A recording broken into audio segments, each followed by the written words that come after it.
y'all, it's Nanny with Hoot Nanny Homestead, and I am so excited about the video that I'm about to show you because it is something that a lot of you have been requesting, and that is the video of me using my wringer washer and how I use it and some helpful hints on how to use it. Just so that you know, I have been using a wringer washer pretty much my entire life. I started using a wringer washer when I was about 5 years old probably.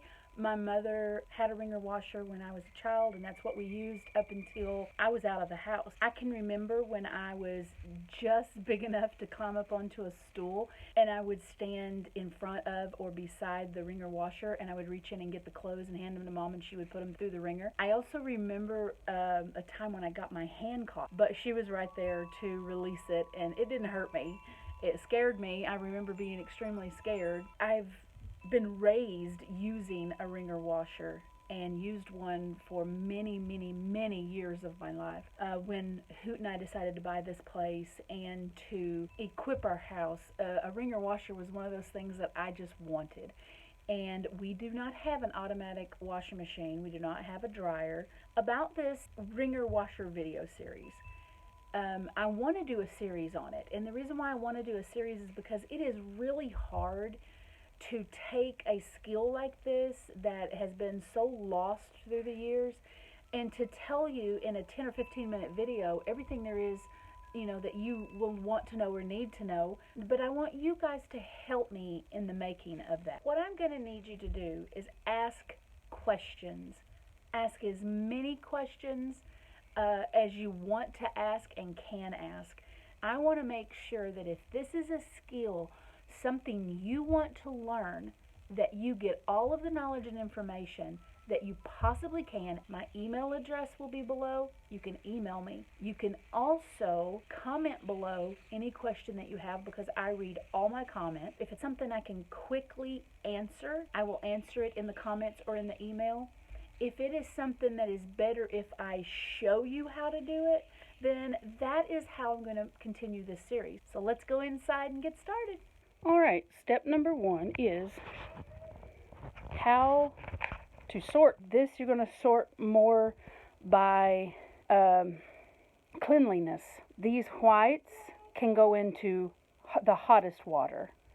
And that's going to be what you're going to put in first is your warm water because it's going to get cold as you continue to use it. So you'll put your whites in first. Then you'll move into like sheets. Usually it doesn't matter now if they're what color they are. I mean, if you have a darker set of sheets that you think might fade, you might want to just wash them in in something else like a wash tub or something by themselves until they stop fading. But once they aren't fading, it doesn't matter what color they are, but the cleanliness is probably going to be the second clean thing you have, so you're going to put those in second. Not to mention that they dry faster when you hang them on the line, so if you put those in first, they will be dry usually by the time you get out to put the rest of your clothes out. Next is, now these are the same color piles, but I've sorted those by cleanliness. These are things that we've worn around the house that we didn't do any work outside in. They're not that dirty. But then these are dirtier clothes, socks, work pants, things like that, work shirts that are quite a bit dirtier. So they're going to go in last. It's going to be whites first, sheets second, clean colored clothes next, and dirtier colored clothes last. Now, I don't have any denim that I'm going to be washing today. I plan on doing a whole thing just denim later and showing you how to do jeans, how to run them through the wringer, and how to do overalls. I'll make a point to do a video just for that later. So let's get to washing on this wringer washer. Alright, the first thing you need to do before you even get started filling up the wash machine is to make sure that your drain spout is up and not down, because if you start filling it up and you're in a house like we are here, you're going to end up with a floor full of water. So make sure your drain pipe is up there. Now I have a rinse tub and it also has a drain pipe, so I'll make sure it's up. And I also want to make sure that if it has a cork in it, that the cork is pushed down, because you're going to need that cork while you're using the rinse tub. Make sure your rinse tub is up against your washer, you know, tightly, because your water is going to come out from below your wringer here, and it's going to go back into the washer or back into the rinse tub. And if they're not pushed real close together, you'll have leaks. You'll have leaks in between them. Yes, so I've got some help here with a little bit. So, I have a hose that Hoot hooked up for me. A cold one and a hot one. Now, you could just have one hose, you know, and have it come out and then adjust the temperature of the water that way, but I liked having two, so that's the way we did it. Make sure that your agitator is in here and seated all the way down, and then you're going to turn on your cold water or hot water, whatever temperature. Now I'm doing whites first, and I want it to be in really warm water. My water heater is set pretty hot, so I don't want to be straight hot water because that would just be too hot for the second load. But I'm going to put it fairly warm.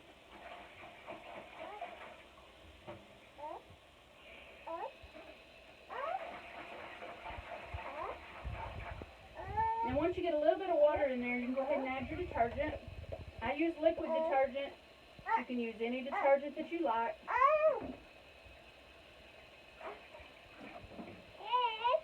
Now, while that's filling up, I just want to talk to you about a few safety things. This right here on my washer, it says push to release. Now, the reason it says that is if you get your hand hung in here or your hair, you can hit this and it's loose to where you can, you know, get your arm out or your hair out or whatever. To reset that, you push you push this sideways and it relocks it in. Now, every wringer washer that I've ever seen does have a safety release and a reset. You just have to find on your model where it's at, and definitely find it before you try using the washing machine, because you could need it. Yes, baby. You want to help? You want to help? Okay, it's full enough for me to start adding some laundry.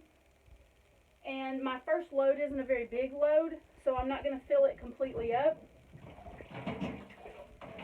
Move those over to my rinse tub, because I'll need to fill my rinse tub in second. Yeah, I'll pick you up in just a minute, baby. Let's get the clothes. Now I'm going to get these white, and we're going to put those in there. Now, like I said, I don't have a very big load of white. You can wash your clothes in, you know, as few or as many as you want in here. Nanny will do those later, okay, baby? We'll leave them laying right there. Thank you. Now, to start the machine, most of these don't really have an on-off switch. You plug them in, and they're on. And then to start the agitation, you pull out on this. To stop the agitation, you push it back. Now, just about every wringer washer that I've ever seen comes on when you plug it in, and the agitation is started by pulling out or pushing on something to start the agitation. Alright, I've plugged it in now, so the machine is on. Now to get the agitation started, I'm going to pull out on this knob here, and that starts the agitation. There's something very important I need to tell you about the agitation. Come in here a little closer, camera lady. Alright, down here. Alright. What you want to see, and make sure that they're seeing this on camera, is that rollover effect. I may have to show you with colored clothes later, but you'll see it rolling out to the edge and then back into the center and then back out to the edge and back into the center. That you want that rollover in the entire area here. You don't want just one area, but the whole area needs to be rolling over to the inside and coming back out on the outside. That shows that you've got enough water in there. If you don't have enough water in there, you're just going to see your clothes kind of going back and forth, and they won't be rolling. Now, if you've already filled your washing machine up to here, and you can't put any more water in it, then it means you're going to have to take out some of your clothes. Once you get your clothes in there and it's time to wash, some people will tell you 6 to 8 minutes is what you need to let it wash. But that's the beauty of these machines that I love the most, is that I know how soiled the clothes are that are in here in that load. And if they're hardly soiled at all, and I'm just kind of wanting to freshen them up, then I might even let it just run about 3 minutes and then take them out. If I know that they're really soiled, some really dirty clothes, we've been out in the mud and the muck and that they're filthy dirty, I might let that run 10, 15, or 20 minutes. That's my choice with this machine. And water saving is amazing. People will say, well, washing your clothes in the same water, it couldn't get your clothes as clean as an automatic washing machine. This is the only and best answer that I have to that, is I have never, ever been out in public and had someone tell me, ooh, your clothes are dirty, or your clothes look dirty, or why are your clothes so dirty?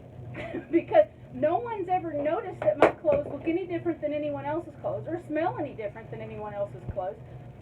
So that right there is kind of proof that, yeah, it will wash your clothes just as well as an automatic, washing machine will. Now, considering the rinse water, you want your rinse water to be cooler because it'll help kill the suds, that you're putting into here. When you wring them out and you put it into your rinse water, you want that suds to kind of be killed down, and the cold water will kill the suds. So you want this to be cooler than your wash water. Now in winter, I can't run straight cold because the water just gets too cold and I don't want to stick my hands in it then. So I will run a little bit of warm water in there to make the water cool but not freezing cold. You don't want to fill your rinse tub all the way up to the top.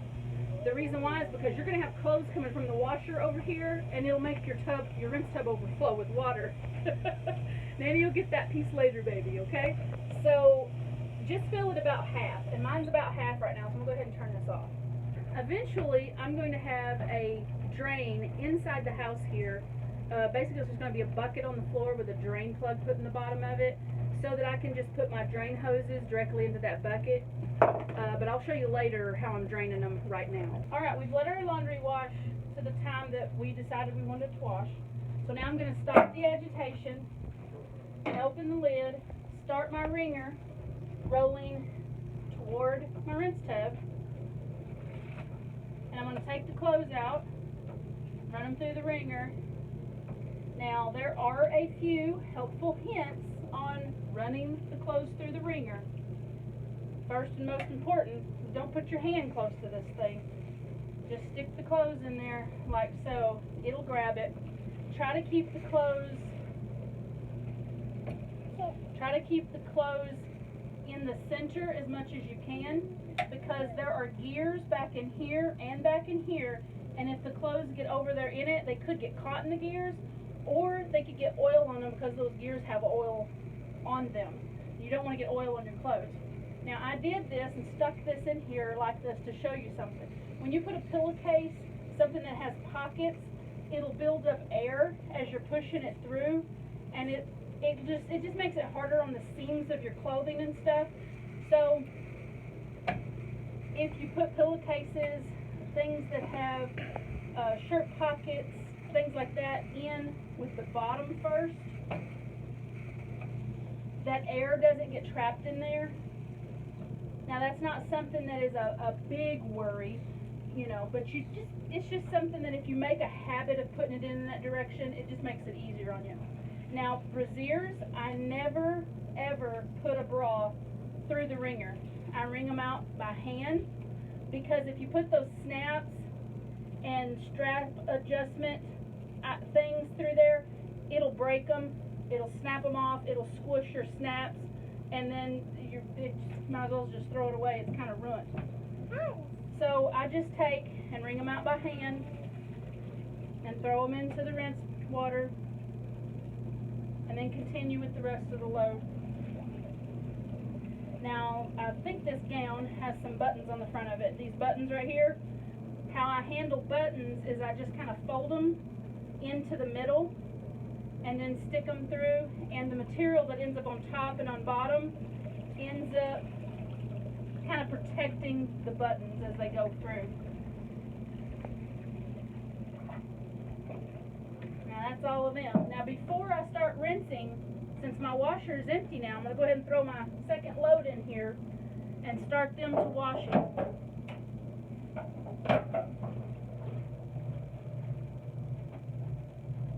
And they can be washing while I'm rinsing and hanging this other load out.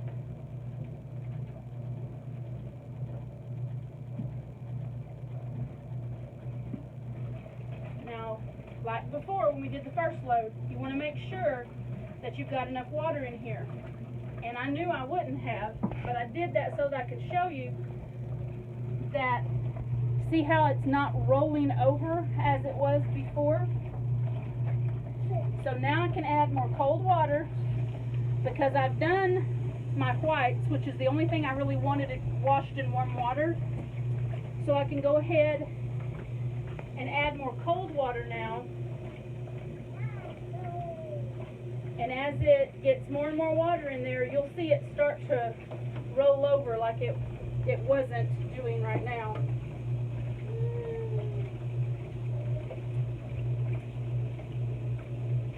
Now, I don't recommend that you put the clothes in there and start the agitation knowing, like I just did, that isn't how I would recommend you do it on a regular basis. If you know that there's more sheets than there was the whites you just did, go ahead and add your water, then put them in there. I just did that so that you could see that it didn't have that rollover action to it.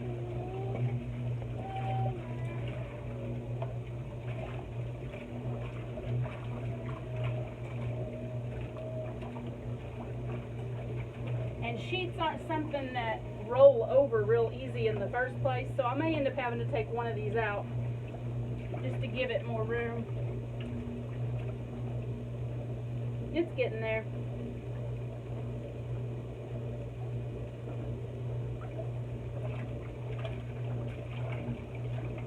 Sometimes they get air pockets in them and don't want to sink.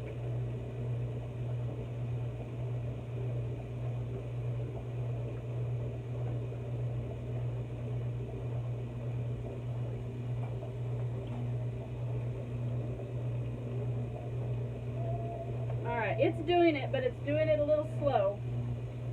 You see it there? Starting to roll toward the middle now. So I know I've got enough water in there.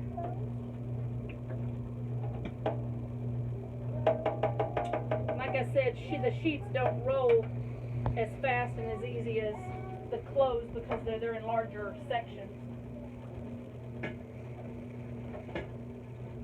Alright, now we're going to shut the lid to this.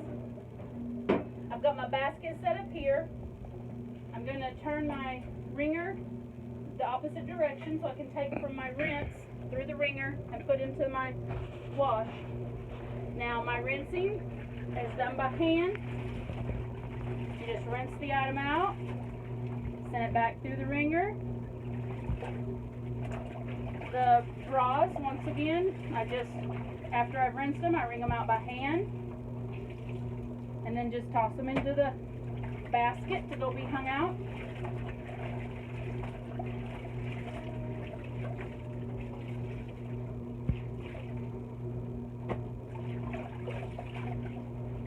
Find the bottom of the pillowcase. Dunk it up and down a couple times. Put it through the wringer.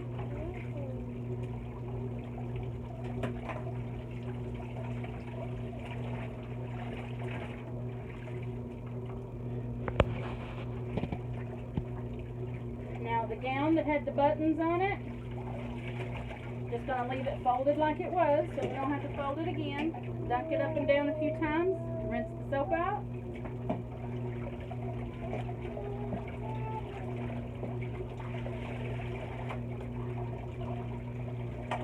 And I can take these, throw them into my basket.